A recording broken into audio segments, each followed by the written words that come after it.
le Salon des Beaux-Arts célèbre son 160e anniversaire, ici à Paris, dans l'écrin somptueux de l'Orangerie du Sénat.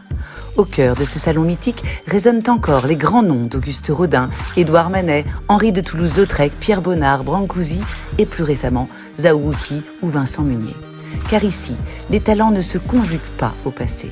Le Salon des Beaux-Arts, qui n'a de classique que le nom, a accueilli dans ces dernières années des artistes stars de la scène artistique contemporaine, actuellement exposés dans les plus grands musées du monde, signant l'expression que consacra Huysmans d'un art à rebours.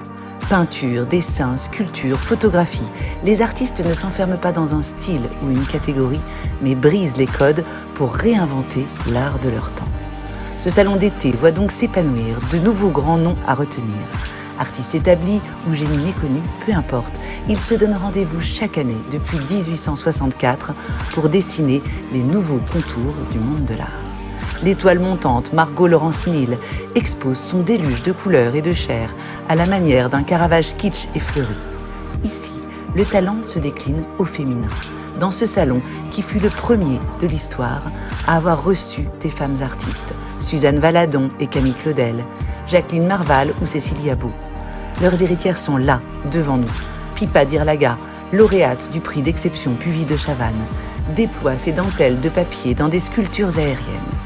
Ici, les photographies de Natacha Nikouline, revisitant les natures mortes d'autrefois dans des mémentos moris troublants, répondent aux broderies d'Isabelle Bisson-Mauduit, cousues au fil sur châssis. Face à elle s'exposent les silhouettes silencieuses de Stéphane Dupuis, dessinées au stylo avec une virtuosité stupéfiante. En apothéose, nous découvrons ce chef-d'œuvre qui demanda plus de 3 années de travail et une vingtaine d'artistes.